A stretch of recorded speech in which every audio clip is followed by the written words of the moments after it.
नमस्कार दोस्तों। जैसा कि कल मैंने आपको अपनी पिछली वीडियो में बताया था धारा 1 के बारे में। धारा 1 अध्याय आईपीसी के अध्याय 1 के अंतर्गत आती है। अध्याय 1 में धाराएं 2, 3, 4, 5 भी हैं, तो उसके बारे में आज मैं आपको बताऊंगी। वैसे तो मैं विस्तृत में जानकारी आपको दे चुकी थी, लगभग वही है, लेकिन थोड़ा सा अंतर आप समझेंगे कि किसमें क्या है। तो आज मैं आपको धारा 2 के बारे में बताती हूँ।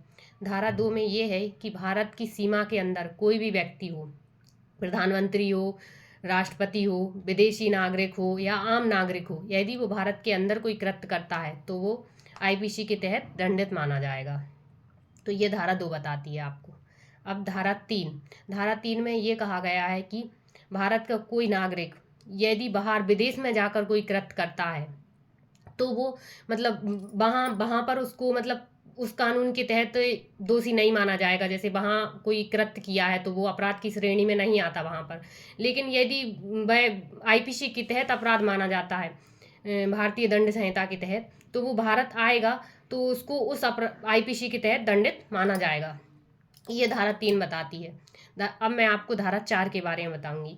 धारा 4 ये कहती है कि भारत की कोई भी चीज़ जो भारत के अंदर रजिस्टर्ड है, यदि आप बाहर जाते हो, कोई मतलब विदेशी व्यक्ति, ये भारत के अंदर भी है वो विदेशी व्यक्ति, जैसे भारत के अंदर हवाई जहाज में बैठा हुआ कोई व्यक्ति यदि विदेशी भी है, यदि वो उसमें कृत्य करता है तो वो भारत के अंदर अपराध का दोषी माना जाएगा, मतलब आईपीसी के तहत दंडित किया जाएगा उसे।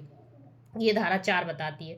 धारा 5 में यही है कि धारा 5 मतलब स्पेशल जो एक्ट होते हैं उन पे कोई इफेक्ट नहीं डालती है धारा 5। जैसे धारा 5 ये कहती है कि कोई अपना अलग राज्य है, उसका कोई स्पेशल कानून है, स्पेशल एक्ट बनाया है, तो उस पर इफेक्ट नहीं डालेगी। जैसे आर्मी एक्ट होते हैं तो उनका अलग आर्मी ऑफिसर ने यदि कोई कृत्य किया है या कोई सैनिक ने, तो उसके लिए उसी के तहत आर्मी एक्ट में ही रेगुलेशन है, उसके तहत उसको दोषी माना जाएगा।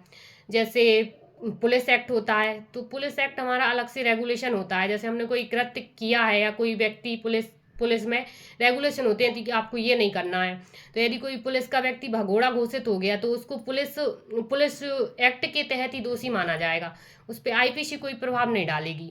तो यही धारा 5 कहती है। यदि आपको मेरा वीडियो अच्छा लगा हो तो लाइक करें, शेयर करें, और कमेंट में यदि कोई भी बात आपको समझ में नहीं आई हो तो आप पूछ सकते हैं। धन्यवाद दोस्तों।